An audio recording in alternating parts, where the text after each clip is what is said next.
Hey there, Sharon Horne-Ellstrom here. Welcome to day 97 of the Let's Grow Annual Challenge. We're working on our physical growth, our physical well-being, physical environment, anything physical about our lives in the areas that we want to grow. Today, we're going to do one of my favorite exercises. It's called the 7 Whys exercise. Used to be the 5 Whys until my friend Dean Graziosi, love the Italian, was at a mastermind. I think it was one of those $100,000, 6-figure plus masterminds.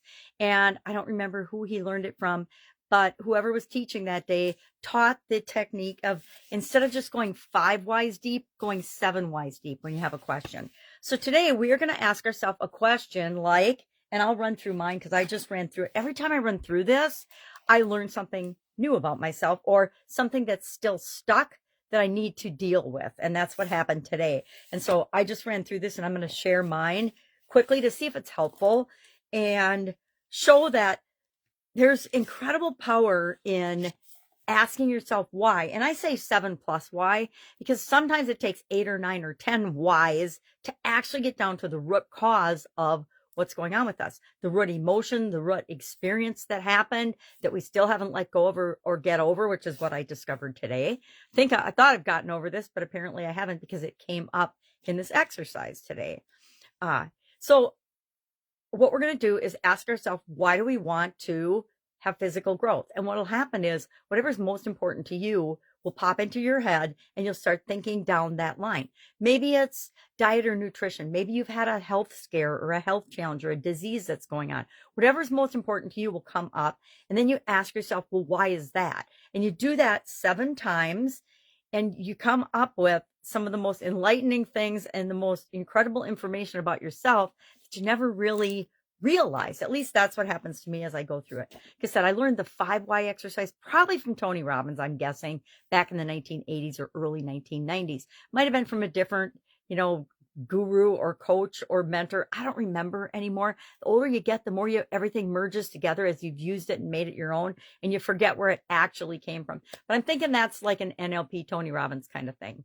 Could be wrong. Could be, could have been Jim Rohn. Could have been Napoleon Hill. I don't know. I've had so many mentors and so many coaches over the decades. It's hard to keep track of what came from who. And I'm sure I've got it written down somewhere in notes, but since my eyes aren't very good anymore, I don't go back and look at and try to decipher, even with magnifying glasses, the stuff that I've written down in the past. It just is, it is what it is, and it is in the past. But those exercises that I continue to use today, I use because they're powerful. I do like to go back every once in a while and find something that I've forgotten about that's an incredible technique that I want to make sure that I share with people because it had an impact on me. Maybe I'm not using it right now, but it was really powerful to get me over a hump back in the past sometime. Like Ho'oponopono. I was talking about that the other day with, actually it was about 3 weeks ago now with my acupuncturist, and she said, well, have you ever heard of that? I'm like, well, of course I had, but it was the 3rd time it came up in like a 2-day period, so I knew it was something I needed to revisit, and so we will definitely cover that sometime this year. So 7 why exercise, how do you do it? The first thing you do, and I'm going to share mine since I just did it, is I ask myself, what is it that I want? What's my desire? What do I want to ask a question about? What do I want to know more about? And I will tell you, I have learned over the decades of my existence that asking why things happen or why other people do things is a complete and utter waste of time. But asking ourselves why we do, think, believe, or behave in a certain way is some of the most powerful things that we can do to help make our life the way we want it to be. So our why today, mine was, why do I want to grow physically? Why do I want to have physical growth? And my answer was so that I can be healthy and strong. Well, why do I want to be healthy and strong? That's my second why. And I said, so that I can do what I want. Well, why do I want to do what I want? Because much of my life, I didn't believe that I had control over deciding what I wanted to do and choosing what I wanted to do. I felt that others, and so why did I not feel like I could do what I want and that I had control?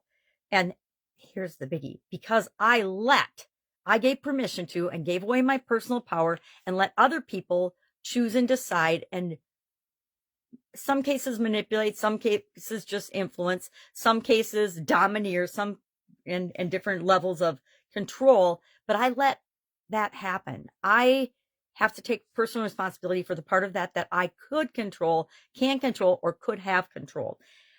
And so why did I let others control me? And I said, because I was afraid. Well, why was I afraid? Because I didn't know what was going to happen or if I could handle it. I didn't, that I had a fear of what would happen if I made a change in certain situations. And would I be able to deal with all of the consequences of that? I was afraid. Why? Why was I afraid of not being able to control things or handle what was going to happen? And that's my seventh why, but it was because of past experiences that I'd had, past experiences I had made choices to get myself involved in that were not good for me, were not for me, they were definitely against me. And it wasn't until I had a huge health challenge that made me actually take action. And I was then over the fear of what would happen. And I knew that I survived that big thing. And by surviving that big thing, I knew no matter what the world dished out to me, I would be able to handle it and I would be able to control it. And so I still obviously have some of that baggage inside of me and things that I'm afraid of that I need to let go of. I need to, number one, forgive myself for not taking action in the past, because there's nothing we can do to change what happened in the past or what we did in the past or the experiences that we had in the past. They are part of who we are, but it doesn't mean we have to let them control us. We can decide to take the lessons from those experiences and then move forward and make our life different, make it the way we want it to be. So that's just a quick example. And like I said, that's something I thought I'd let go of a long, long time ago, but apparently I have not. So I need to do some work with that. I'll probably journal on it today and realize that, again, just remind myself. Sometimes we just have to remind ourselves that the past is the past. We cannot change it. The only time we can change or impact anything is right now, which is part of why this exercise is so powerful. It shows us things on a conscious level that were probably controlling us and running little programs on the inside of us in our subconscious that we're not even aware of. And that impacts what we're even able to see as possibilities for ourselves. We want to eliminate those. So what's our action item today? Ask yourself a series of 7 whys. Why do you want physical growth? And then see what comes up and ask yourself 7 times and try to get down to, I know what the root experiences are. I'm not going to share them, but I know what they are and were and why I made the choices and decisions I did it at the time. Because we always do the best we can with what we've got right now. And that means we always make the best choice or decision in the moment, given our level of emotional engagement, given our level of experience, given everything, given our resources, given our mental capacity to handle stress, etc. We always make the best choice for us at the time. Now, it doesn't mean a second later or 30 seconds later that wasn't a bad choice. It just means the second that we made that decision and choice, it was best for us. At least overall, our ego and our security, sense of security and everything else thought it was the best at the time. Now, that's why we go back and revisit and we say, okay, what else could I have done? What lesson can I learn from that? Because obviously I made that choice, thought it was best, but here's what the consequences were. Turns out it wasn't the best decision, right? So that's our exercise for today. If I can help you with that in any way, hit me up. There's, of course, a write-up about it in Guide 2 of our Let's Grow Annual Challenge private Facebook group page, as well as, whose story did I put in there? Faith's story today, running through the 7 why exercise.